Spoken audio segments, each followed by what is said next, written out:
അതുകൊണ്ട് തന്നെ പറയാം, ഒന്നുകിൽ അദ്ദേഹം അതിബുദ്ധിമാനായിട്ട് ഓവർ കോൺഫിഡൻ്റ് ആയിട്ടുള്ള ഒരു അഡ്വക്കേറ്റ് ആയിരുന്നു, അല്ലെങ്കിൽ അദ്ദേഹത്തിന് യാതൊരു ശ്രദ്ധയുമില്ലാത്ത, ഇതിനെക്കുറിച്ചൊന്നും ഒരു രാഗ്യമില്ലാത്ത ഒരാളായിരുന്നു. രണ്ടിലേതെങ്കിലും ഒരു വാദം അദ്ദേഹത്തിന് വേണ്ടിയിട്ട് ന്യായീകരിക്കുന്ന ആളുകൾ സമ്മതിച്ചു തരണം. ഇവിടെ അദ്ദേഹം ഇത് കൈപ്പറ്റി ഇപ്പോൾ പേഴ്സണൽ ബിലോങ്ങിങ്സിൻ്റെ കൂടെ തൊണ്ടി മുതൽ കൈപ്പറ്റിയിട്ട് 4 മാസം കഴിഞ്ഞിട്ടാണോ ഈ ഓസ്ട്രേലിയക്കാരൻ്റെ അടിവസ്ത്രം അദ്ദേഹത്തിന് അത് തൊണ്ടി മുതലാണെന്ന് മനസ്സിലായത്. അദ്ദേഹം എവിടെ നിന്നാണ് വക്കീൽ പരീക്ഷ പാസ്സായത്? 4 മാസം കഴിഞ്ഞപ്പോൾ അദ്ദേഹം തിരിച്ചറിഞ്ഞോ അയ്യോ ഇത് തൊണ്ടി മുതലാണ്? ഈ 4 മാസക്കാലം എവിടെയായിരുന്നു? എനിക്ക് ഇതിൽ ഇപ്പോൾ നമ്മുടെ ഒപ്പം ചർച്ചയിൽ പങ്കെടുക്കുന്ന ശിവശങ്കരൻ വക്കീൽ പറഞ്ഞ ഒരു കാര്യത്തോട് യോജിപ്പുണ്ട്. ഇത് എവിടെ കൊണ്ടുപോയി ആരെ കൊണ്ടാണ് വെട്ടി ചെറുതാക്കിച്ചത് എന്നുള്ളൊക്കെ അന്വേഷണമൊക്കെ നടക്കണം. പക്ഷെ അതിനു മുമ്പ് ഒരു കാര്യം അദ്ദേഹത്തിനും ശിവശങ്കരൻ വക്കീലിനും തർക്കം ഉണ്ടാവില്ല, മാനിപ്പുലേഷൻസ് നടന്നു എന്നുള്ള കാര്യത്തിൽ തർക്കം ഉണ്ടാവില്ല. എന്തായാലും ആ ഓസ്ട്രേലിയൻ പൗരൻ അദ്ദേഹത്തിന് യോജിക്കാത്ത പാകമാകാത്ത അടിവസ്ത്രം ഇട്ടിട്ടായിരിക്കില്ലല്ലോ മയക്കുമരുന്ന് കടത്തിയിട്ടുണ്ടാകുക. അപ്പോൾ അക്കാര്യത്തിൽ നമ്മൾക്ക് ആർക്കും തർക്കമില്ല മാനിപ്പുലേഷൻ നടന്നു എന്ന്.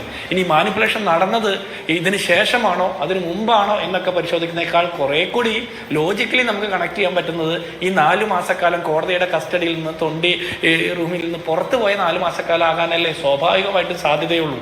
കോടതിയുടെ തൊണ്ടിമുറിയിൽ വന്നിട്ട് ആരെങ്കിലും അവിടെ അടിവസ്ത്രം ചെറുതാക്കി കൊടുക്കുന്ന സാഹചര്യമൊക്കെ ഉണ്ടോയെന്ന് എനിക്കറിയില്ല. അത് ഏത് ഗവൺമെൻറ് ഭരിച്ചാലും. ഇവിടെ ഈ ആന്റണി രാജുവിന് സർക്കാരിൻ്റെ ഭാഗത്തു നിന്ന് ഇക്കാലത്ത് സൗകര്യങ്ങൾ കിട്ടിയിട്ടുണ്ട്. അദ്ദേഹം നിരന്തരം ഹാജരാകാതിരിക്കുമ്പോൾ വാറണ്ട് ഇഷ്യൂ ചെയ്യാതിരിക്കുക, അപ്പോൾ മറ്റ് പല കേസിലുമൊക്കെ പലരെയും വീട്ടിൽ ചെന്ന് പിടിക്കുകയും അതിക്രൂരമായിട്ട് പോലീസ് വേട്ടയാടി പിടിക്കുന്നൊക്കെ സാഹചര്യമൊക്കെ നിലനിൽക്കുമ്പോഴാണ് ഒരു ഭരണകക്ഷി MLAക്ക് ഇത്തരത്തിൽ വാറണ്ട് പോലും ഇഷ്യൂ ചെയ്യാൻ പറ്റാത്ത രീതിയിൽ അദ്ദേഹത്തെക്കുറിച്ച് യാതൊരു അറിവുമില്ലാത്ത എനിക്കോ അങ്ങേക്കോ അങ്ങനെ ഒരു കാര്യത്തിൽ വീഴ്ച ചൂണ്ടിക്കാണിക്കാൻ കഴിയില്ലല്ലോ. അങ്ങനെയാണെങ്കിൽ ഈ സർക്കാരിൻ്റെ അനുകൂല CPM അനുകൂല LDF അനുകൂല സർവീസ് സംഘടനകൾക്ക് കോടതി സ്റ്റാഫിൽ അവരുടെ സംഘടനകൾ ഉണ്ടാകാൻ പാടില്ല. കോടതി സ്റ്റാഫിലും പോലീസിലും വരെ CPMൻ്റെയും LDFൻ്റെയും ഒക്കെ സർവീസ് സംഘടനകൾ പ്രവർത്തിക്കുമ്പോൾ സർക്കാരിന് നേതൃത്വം കൊടുക്കുന്ന പാർട്ടിക്കും ഇവിടുത്തെ സംവിധാനങ്ങളിലും ഒക്കെ ബന്ധമുണ്ടെന്ന് വിചാരിക്കുന്ന ഒരു സാധാരണ മനുഷ്യനാണ് ഞാൻ. കോടതി സ്റ്റാഫിൽ ഇവരുടെ സർവീസ് സംഘടനകളില്ലേ? പോലീസ് അസോസിയേഷനിൽ ഇവരുടെ സംഘടനകളില്ലേ? അപ്പോൾ ഇതിലൊക്കെ ഇടപെടാൻ പറ്റില്ലാത്ത എന്തോ വിശുദ്ധ പശുക്കളാണ് എന്ന് പറഞ്ഞാൽ അതിനോട് എനിക്കൊരു യോജിപ്പില്ല.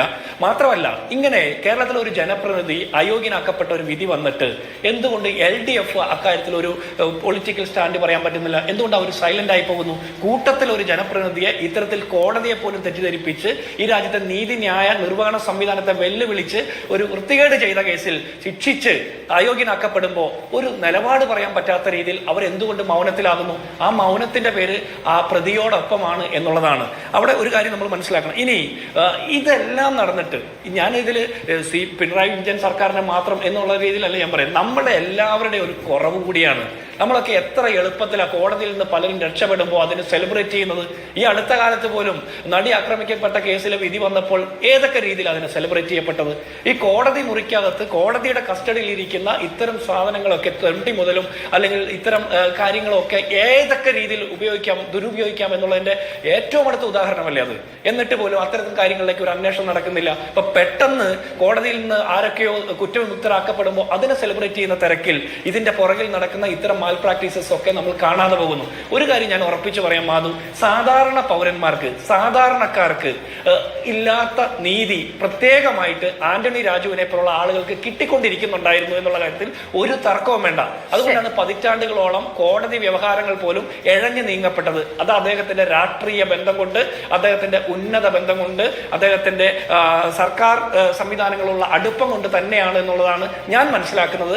അത് തന്നെയാണ് കോൺഗ്രസിന്റെയും ബോധ്യം. സ്വാഭാവികമായിട്ടും LDFിലെ ഒരു MLA ഇത്തരത്തിലൊരു കേസിൽ അയോഗ്യനാക്കപ്പെടുന്നത് സ്വാഭാവികമായിട്ടും അത്തരത്തിലൊരു രാഷ്ട്രീയ വിഷയം എന്നുള്ള രീതിയിൽ യുവജന സംഘടനകൾ അക്കാര്യത്തിൽ പ്രതികരിക്കുമല്ലോ. അത്തരം ഒരു പ്രതികരണമായിട്ട് കണ്ടാൽ മതി.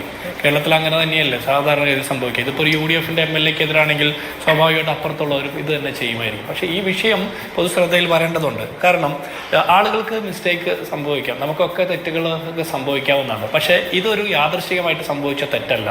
വളരെ കരുതിക്കുട്ടി അദ്ദേഹത്തിൻ്റെ പ്രൊഫഷൻ്റെ ഭാഗമായിട്ട് തന്നെ അദ്ദേഹത്തിൻ്റെ സത്യസന്ധത പുലർത്താതെ ഈ രാജ്യത്തെ നീതി നിർവഹണ സംവിധാനത്തെ പോലും വെല്ലുവിളിച്ചുകൊണ്ട് നടത്തിയ ഒരു കള്ളം വർഷങ്ങൾക്ക് ശേഷം തെളിയിക്കപ്പെടുകയും ശിക്ഷിക്കപ്പെടുകയും ചെയ്യുമ്പോൾ അതിൽ കൃത്യമായിട്ട് ഒരു പ്രതിപക്ഷ സംഘടന എന്നുള്ളവർക്ക് യൂത്ത് കോൺഗ്രസും ഒക്കെ അതിൽ പ്രതികരിക്കേണ്ടതുണ്ട്. അത് ജനശ്രദ്ധയിൽ കൊണ്ടുവരേണ്ടതുണ്ട്. കാരണം അദ്ദേഹം ഒരു ജനപ്രതിനിധി കൂടിയാണ്. കേവലം ഒരു അഡ്വക്കേറ്റ് മാത്രമല്ല, ഒരു രാഷ്ട്രീയ പ്രവർത്തകൻ, ഒരു പൊതുപ്രവർത്തകൻ, ഒരു ജനപ്രതിനിധി കൂടിയാണ്. സ്വാഭാവികമായിട്ടും അദ്ദേഹം പൊതുസമൂഹത്തോട് ചെയ്ത ഒരു വഞ്ചന കൂടിയാണ്. കൂടിയാണ്. അപ്പോൾ അതെല്ലാം ജനങ്ങൾ ശ്രദ്ധിക്കണം എന്നുള്ളത് കൊണ്ട് തന്നെയാണ് അത്തരം പ്രതിഷേധം ഉണ്ടാകുന്നത്.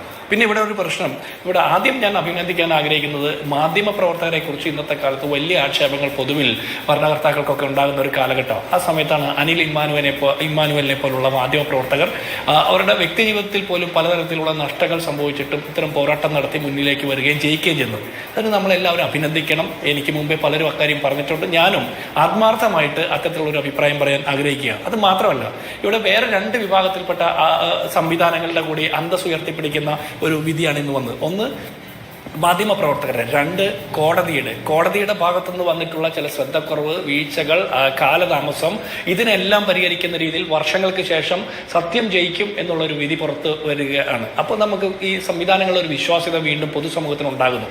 മൂന്നാമത്തത്, കേരള പോലീസിന് സംഭവിച്ചൊരു മാനക്കേടിൽ നിന്ന് കേരള പോലീസിന്റെ മാനം ഉയർത്തിപ്പിടിക്കുന്ന, തലയെടുപ്പ് കൊടുക്കുന്ന ഒരു വിധിയാണ് ഇന്ന് സംഭവിച്ചത്. പക്ഷേ നിർഭാഗ്യകരം എന്ന് പറയട്ടെ, കേരള പോലീസിൽ ഉത്തരവാദിത്തപ്പെട്ട ആളുകളൊന്നും ഇത് കാര്യമായി അറിഞ്ഞതായി ഭാവിക്കുന്നില്ല, അത്തരത്തിലൊരു സന്തോഷമുള്ളതായിട്ട് കാണുന്നില്ല.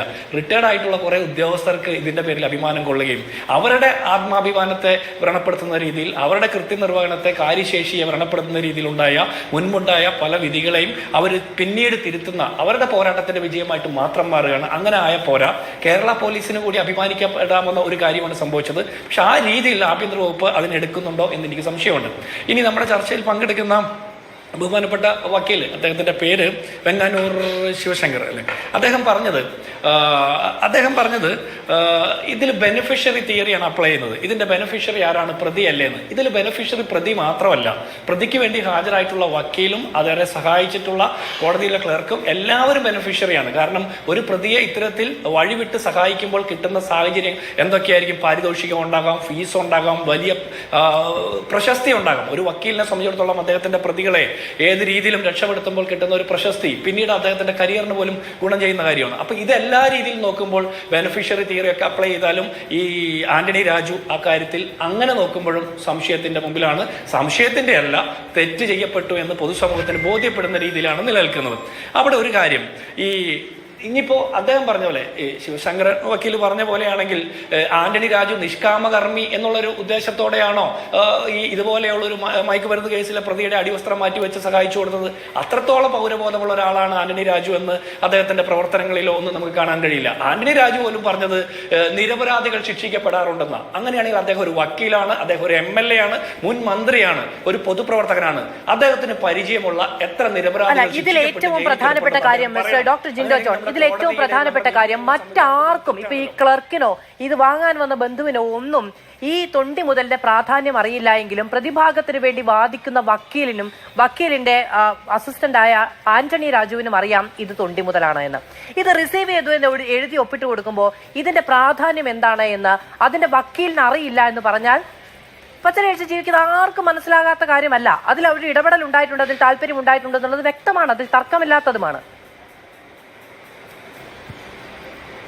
തീർച്ചയായിട്ടും അത് മനഃപൂർവ്വമാണ് നിയമം. അത് ഇതിൽ ഈ ഒരു കേസിൽ ശിക്ഷിക്കപ്പെട്ടതിന് ശേഷവും അതായത് പലതരത്തിൽ അതിൽ മാൽ പ്രാക്ടീസസ് നടത്തുന്നു, പല രീതിയിൽ രക്ഷപ്പെടാൻ ശ്രമിക്കുന്നു, യഥാർത്ഥ പ്രതിയെ രക്ഷപ്പെടുത്തുന്നു. അതിനുശേഷവും ഇത്തരത്തിലുള്ള ക്രമവിരുദ്ധ നടപടികൾ ചെയ്തതിനു ശേഷം വീണ്ടും വർഷങ്ങൾക്ക് ശേഷം ശിക്ഷിക്കപ്പെട്ടിട്ടും യാതൊരു നാണവും ഇല്ലാതെ ഇത്തരത്തിലുള്ള വാദഗതികൾ പറയുന്നത് ശരിയല്ല. ഇവിടെ പേഴ്സണൽ ബിലോങ്ങിങ്സിന്റെ പരിധിയിൽപ്പെടുത്തിയിട്ടാണ് അടിവസ്ത്രം വാങ്ങിയതെങ്കിൽ അടിവസ്ത്രം തന്നെയാണ് തൊണ്ടി മുതൽ. അടിവസ്ത്രത്തിൽ ഒളിച്ചു കിടത്തിയ മയക്കുമരുന്ന് അത് അടിവസ്ത്രം തൊണ്ടി മുതലല്ലേ? അപ്പോ ആന്റണി രാജു ഒരു വക്കീലാണ്. ആ വക്കീലിന്റെ സാമാന്യ ബോധം, കോപ്പി അടിച്ച് പരീക്ഷ ജയിക്കാത്ത ആളാണെങ്കിൽ, നിയമമൊക്കെ പഠിച്ച ഒരാളായിരുന്നെങ്കിൽ അദ്ദേഹത്തിന് ഇത് മനസ്സിലാകുമായിരുന്നു. അപ്പോൾ അദ്ദേഹം ഒന്നുകിൽ പറയണം അദ്ദേഹം ഒരു കഴിവുകെട്ട വക്കീലാണ്, യാതൊരു വിവരവും ഇല്ലാത്തൊരു വക്കീലായിരുന്നു, അതുകൊണ്ട് ഒരു വിവരവും ഇല്ലാതെയാണ് ഇതൊക്കെ സ്വീകരിച്ചത് എന്ന് പറയണം. അല്ലെങ്കിൽ അദ്ദേഹം തെറ്റ് ചെയ്തിട്ടുണ്ട്. രണ്ടിലൊരു പക്ഷം വേണമല്ലോ. അദ്ദേഹത്തിന്റെ അറിവോടുകൂടി തന്നെ നടന്നിട്ടുള്ളത്. ഇതിൽ ഏറ്റവും വലിയ പ്രശ്നം എന്താ പറയുക, ഇന്നും നമ്മുടെ നാട്ടിൽ ഇത്തരം സാഹചര്യങ്ങളുണ്ട്. നടി ആക്രമിക്കപ്പെട്ട കേസുമായി ബന്ധപ്പെട്ട് സമാനമായ ആക്ഷേപം വന്നിട്ടുണ്ട്.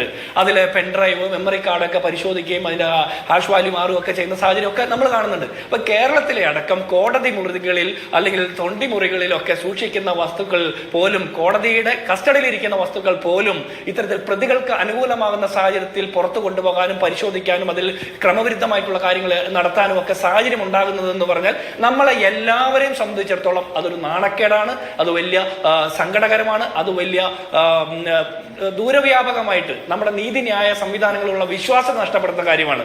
ഇവിടെ രക്ഷപ്പെട്ട പ്രതി അതിനുശേഷം വന്നിട്ടുള്ള ബാക്കി ഹിസ്റ്ററി ഒന്നും ഞാൻ പറയുന്നില്ല. പക്ഷേ ആ പ്രതിയെ രക്ഷപ്പെടുത്തുന്നതിലൂടെ ആന്റണി രാജുവിനെ പോലുള്ള ഒരു വക്കീൽ ചെയ്തത് തെറ്റായ കാര്യമാണ്. അദ്ദേഹം ആദ്യം ഈ രാജ്യത്തിന്റെ നിയമ സംവിധാനത്തോട് ചെയ്ത തെറ്റാണ്, പൊതുസമൂഹത്തോട് ചെയ്ത തെറ്റാണ്. ഇനിയെങ്കിലും പറ്റിപ്പോയ തെറ്റ് ഏറ്റു പറയുന്നതിനുള്ള മിനിമം മര്യാദ ഒരു ജനപ്രതിനിധി എന്നുള്ള നിലയ്ക്ക് അദ്ദേഹത്തിന്റെ ഭാഗത്തുനിന്നുണ്ടാകേണ്ടതാണ്. അതുപോലും ഇല്ലാതെ നിരപരാധിയാണ് എന്നുള്ള വാദം പറയുന്നത് തികച്ചും അനാവശ്യമാണ്. അദ്ദേഹം പറയുന്ന ഒരുപാട് നിരപരാധികൾ ശിക്ഷിക്കപ്പെടാറുണ്ടെന്നാണ്. അങ്ങനെയാണെങ്കിൽ ശിക്ഷിക്കപ്പെട്ട നിരപരാധികളുടെ എണ്ണം അദ്ദേഹത്തിന് അറിയാമെങ്കിൽ ഒരെണ്ണമെങ്കിലും പറയണം. അങ്ങനെയുള്ള നിരപരാധികൾ അദ്ദേഹത്തെ പോലുള്ള ആളുകൾ MLA ആയിരിക്കുന്ന സംസ്ഥാനത്ത് ഉണ്ടാകാൻ പാടില്ലല്ലോ, ജയിലിൽ കിടക്കാൻ പാടില്ലല്ലോ. അപ്പൊ വെറുതെ അങ്ങ് സ്വയം നിരപരാധിയുടെ പട്ടം എടുത്ത് ചാർത്തിക്കൊണ്ട് അദ്ദേഹം രക്ഷപ്പെടാൻ ശ്രമിക്കുന്നത് അത് ശരിയല്ല.